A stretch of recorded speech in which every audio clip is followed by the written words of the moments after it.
built a 2000 watt PC. It crushes everything.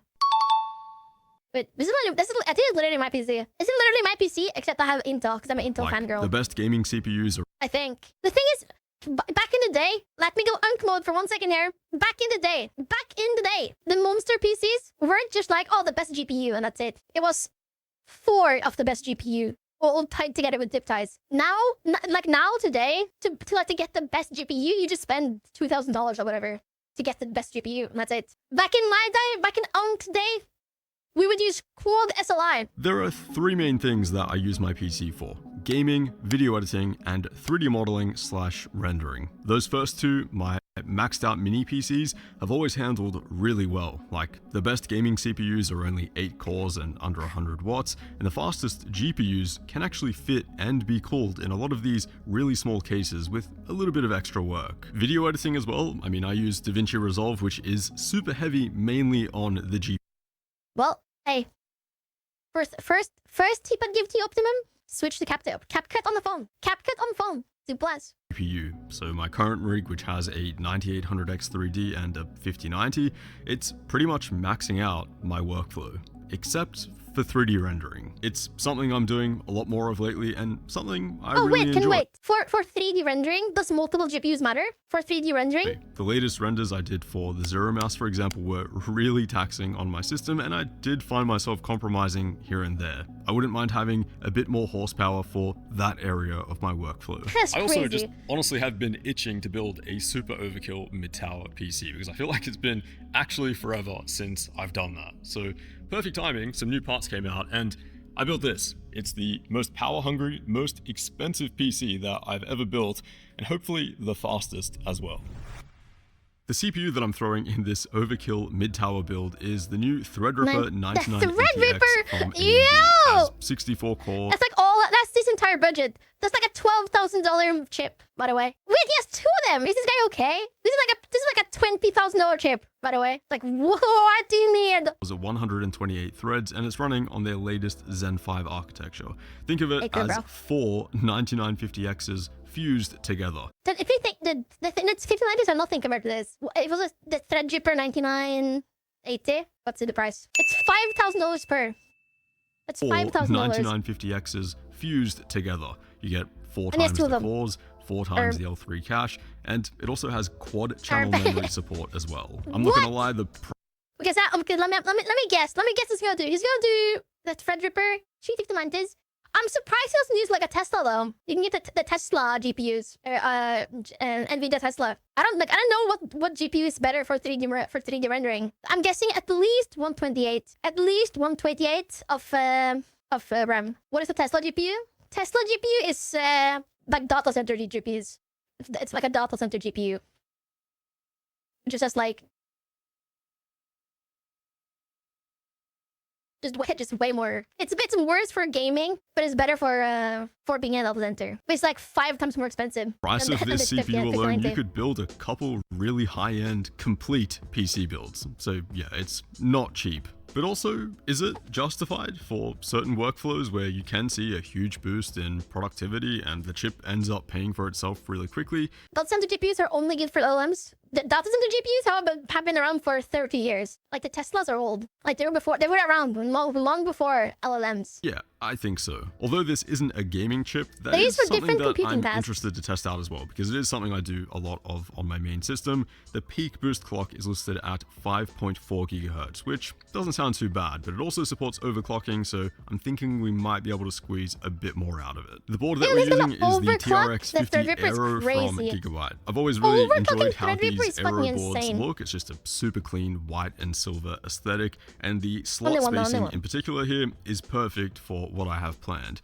As much as I love my mini PCs and dense ITX boards, there is just something really cool about a proper, fully loaded eATX board housing a massive CPU. Now, if this box of RAM looks slightly bigger than usual, you'd be correct. We've got 128 gigabytes of DDR5 going in this thing. clocked at 6400 megahertz. Threadripper 9000 actually comes with a faster memory controller this time around, so these 6400 DIMMs are supported out of the box, no problem. In true Workstation fashion as well, I mean, no heat spreaders, no RGB. I'm surprised it didn't go all the way. I'm surprised it didn't like actually lock in and go all the way and buy like a actual like render farm, like real epic 500 gigs of RAM. And instead of making like he made the ultimate gaming PC pretty much, instead of like the actual real like render farm. He didn't even pick the biggest tower. He picked a mid tower.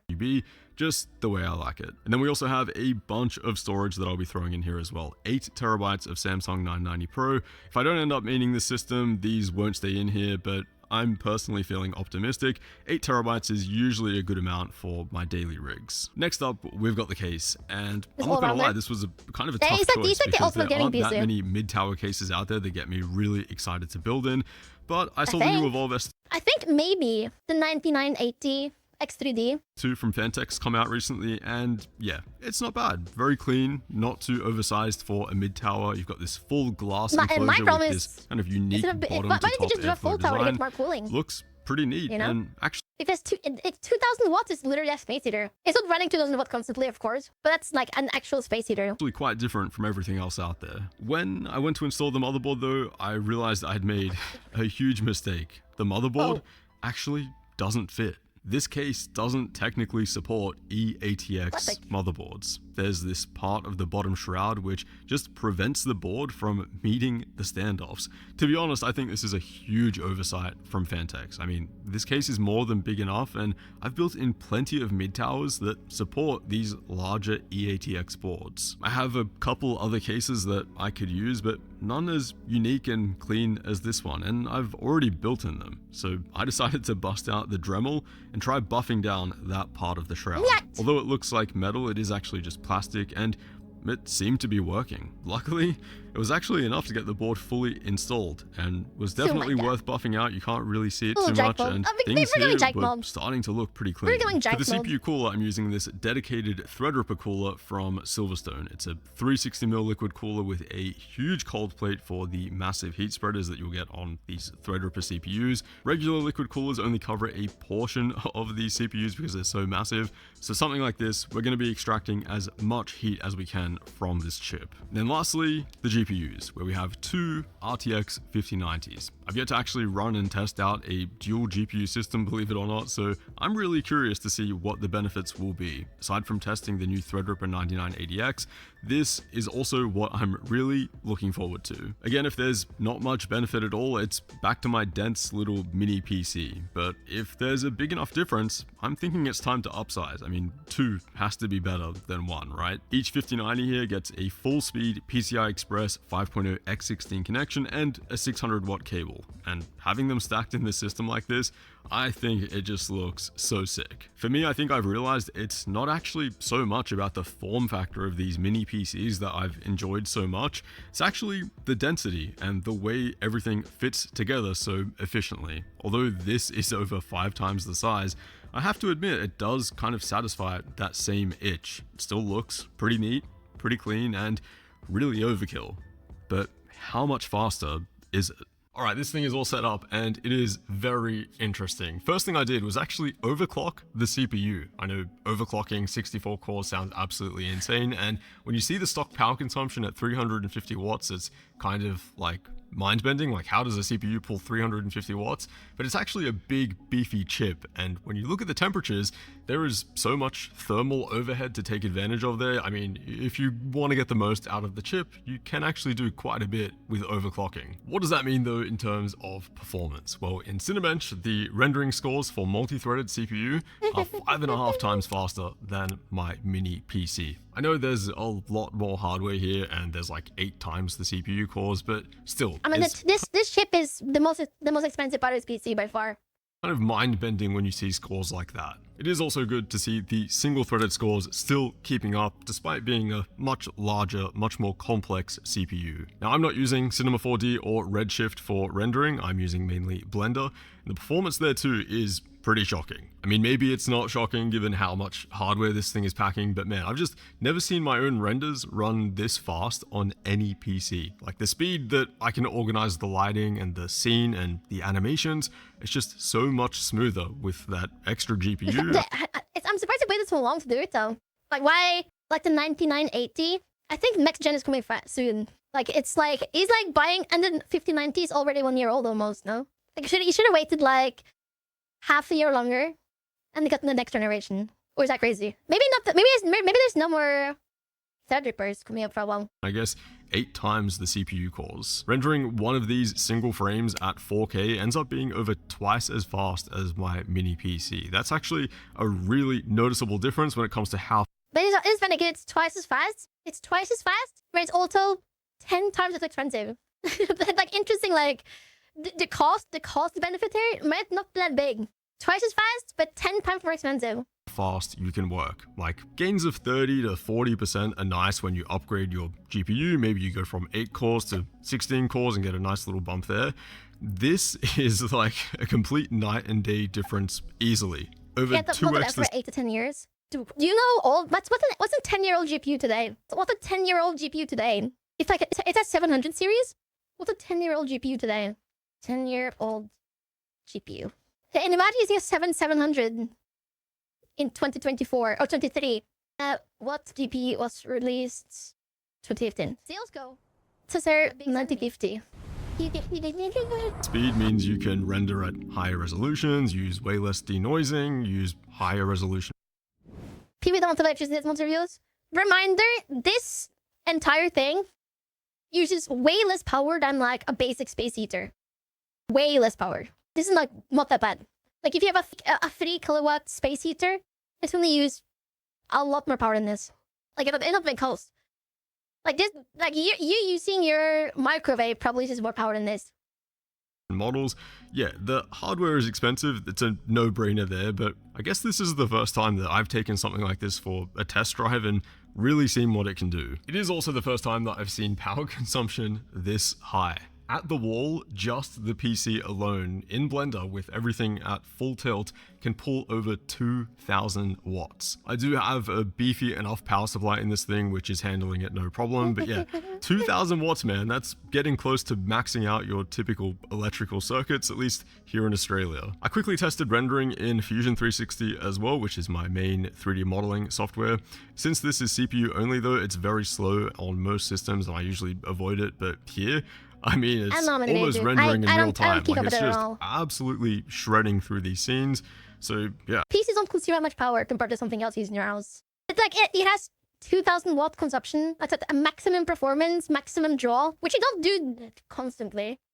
You're not running it at 2,000 watts constantly, because you're not constantly doing those heavy tasks. Because at 2,000 watts, it's like your PC is completely occupied. You can't even use it, because all the resources are being used, you know? But like, my space heater behind me right now, I think it's 2,000 watts or maybe 3,000 watts. It's just an electric space heater. Like that, this one probably uses 50 times more power on my PC. I guess this is something I might use a bit more of now. Now, as for video editing, I wasn't expecting many gains here at all, especially when it came to export speeds. Really? And I was right. You know, there's a little bit of time saved, which might be handy for those larger exports, but yeah, not a real game changer. Usually, if I have any hiccup, Resolve can't use double GPU?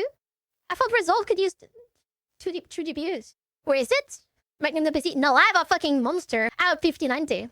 I have his PC, except not as overpowered. 1 GPU, and not fucking the most insane CPU ever.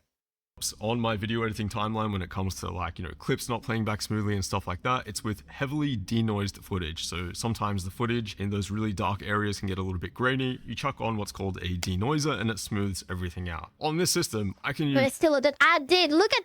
This is the difference, dude. We need that HDR. Look how nasty this looks. Look at these lines. YouTube cannot handle. YouTube cannot handle gradients. Look how nasty this looks. Do you guys see these lines? YouTube, step up your game. What the fuck is this? Step up your goddamn game. Denoiser and it smooths everything out. On this system, I can use as much denoising as I want. I mean, I can just crank everything to like 100 and it still plays back like smoothly, 30 frames per second. If we run normal softwares, use my one GPU, I'm pretty sure I could use. I have 2 PCs. I have 3 PCs. I have 4. Wait, I have 4 PCs. I should sell some PCs. One of my PCs I don't use, I have a 3090. I should take it out and run double 3090s in my streaming PC, I think. Because sometimes I do max it out. When I'm recording and streaming, I do max out the GPU. So I should do double GPU in this. And that's something that I've never seen before on any system. Now, when it comes to gaming, unfortunately, running 2 5090s is not going to net you any more. I mean, SLI isn't a thing anymore, really. SLI isn't really a thing anymore. I think maybe 3090 was the last mainstream GPU that had SLI connections at all. At the 4090, I'm not sure the 4090 had one. And the 5090, I'm pretty sure it has one either. Like, SLI hasn't been supported in many years. Frame rate than just running one in your system. You know, unfortunately, SLI hasn't been a thing for a while now. It'd be really cool if it was. Because you need an SLI connection, a bridge, SLI bridge. Like a 50% bump at least in a lot of games. But yeah, that hasn't been a thing for a while. So, you know, expect basically just typical 5090 performance for the system. The main thing that I was really interested to test out was the Threadripper. You know, how much slower is that going to be versus my 9800X 3D? I didn't do like a whole bunch of testing here, just a little sample to see kind of what we're looking at. And yeah, I think if I'm really loading up those 4K graphics and being mostly GPU bound, I'm not really going to see too much of a difference. I did also find that disabling all of the cores except 8 did help improve performance quite a bit. The deal breaker though was going to be... It does do bad, what? But he's giving up gaming performance a little bit. But it is mostly GPU bound. Overwatch 2 at 1080p and 1440p. That is something that I play a lot of, and especially on a high refresh rate monitor. For me, well, I don't really render videos often, and when I do, the 5090 renders it in like 5 minutes anyways. So like I've never had like I'm like, man, I gotta render this 2-hour 4K footage. Fuck, you know, for me, like I'm gonna render off my CapCut. It takes 5 minutes tops. Threadripper couldn't run this thing nicely, then it was pretty much gonna be over. Again, I did have to disable like 56. Because the main rendering. When you hear about rendering, they don't really talk about rendering videos that often. They more talk about rendering the special effects. Like that's the thing that costs the most time. Like exporting the video out of Resolve isn't the really slow part. The slow part is the special effects and rendering the effects. What's it called? Simulating the effects. They're like the physics and stuff. Cores to get this running nicely, and especially lighting. And there are some more frequent dips than what I see on my 9800X 3D, but still mainly above that 500 FPS mark. Pretty decent 1% lows, and more importantly, the PC latency was... Yeah, well, I got my shit locked at 120, man. I don't believe in this. I don't believe in this shit, man. I don't believe in anything of higher than 120. 144. I don't believe it. Anything is higher than that. The thing is, I'm not against it, but I would rather just have my PC stay cool and quiet instead of maxing it out in games, you know? Because when you do this, when you do the 500 FPS, you're uncapping your frame rate, right? That means your PC is running at 100%. Not just, I don't want that loud, I don't want that heat, I don't want that. So I'm just chilling at 120. I think I put it in the NVIDIA app to 200 maximum, like across the board. Never higher than 200. They were not best for gaming. It lost in this example here. Like it lost to the 9800 X3D. It's running at 100%. It's maxed out. What do you mean? Workstations have to be like bulletproof. Like I'm gonna be rendering on this. It was ridiculously low, around that 3 to 5 milliseconds. The CPU had 110 degrees. It is at maximum, brother. It is at maximum, brother. Second mark, which is pretty much what I was getting on my mini PC. So I'm glad it's the same here too. There is something that I do need to fix though on this build before There's something everyone does though. Like the serious gamers, they all just run their frame rate uncapped, which is fine. I'm glad it's the same here too. There is something that It's still using 22% GPU. I do need to fix though on this build before I swap over to it as my main system, and that is the cooling for this top GPU. Now the cooling for this bottom card is actually really good. It's getting all of this fresh air coming from underneath, and I've actually been using this bottom one as my primary GPU. I know it kind of looks unintuitive, but yeah, that is like the primary display output right there. So gaming card temperatures are absolutely fine, but then multi-GPU workloads, this card gets all the hot air from this card, it's taking it in, and the temperatures are just absolutely awful. It's workstation build for sure. Like again, like this is not a gaming build. This is a first of all, it's a YouTuber build. Like he built this because he can make a video out of it. I don't think he would have quote unquote wasted this much money if he wasn't gonna make a video. Like that this is definitely also influenced by video. Like he wanted to make a new PC, but like I'm like okay, the concept for his video can be making an overpowered PC. So what is this new trend with the Infinity fans, by the way? He built that because he can. He built it because he can make a video out of it and make thousands of dollars. Like way worse than I was expecting. 87, 88 degrees C, even after just rendering for like a few minutes. Now, as much as I love the Founders Edition air-cooled GPUs, I think liquid cooling... Yeah, I'm actually surprised he didn't actually go all the way and make a real like water cooling loop, like an actual water cooling loop. That would have been a very small investment for him compared to the whole PC price to make it so much better. Like if you actually got hardline and water blocks for the GPUs, it would cool so much better, and it wouldn't be like compared to the price of the whole PC. It'd be very cheap, right? Has to be the thing that I do next for this system. I mean, first and foremost, it is a workstation, and workstations have to be like bulletproof. Like I'm going to be rendering on this thing overnight, 8+ hours, and I don't even want to think twice about this thing hitting temperature limits. So yeah, I mean, liquid cooling, a Threadripper, and 2 5090s is something that I've never done before. Stay tuned because this is going to be absolutely insane. Yeah, like the thing is, this is a fucking monster PC, but it did cut some corners there. First of all, he got cases and fans specifically for aesthetics instead of like pure workload. My absolute favorite PCs are just like complete like what's it called when a car is like super tuned, but it looks like a boring car? What's that called? Like a sleeper build. The sleeper builds. That's what I want. I want sleeper builds. I think that's so cool. Like it's just a black box, but it has $55,000 of fucking GPUs. Like what? Like that's what I want. That's why I think server builds are so cool. That's why I think server builds are so cool. That's why Line Detective also deals those builds. Where it's like we just put the best fans, the best GPUs, crazy water cooling, and it's just sitting in a corner in the server. That's fucking cool. It's over.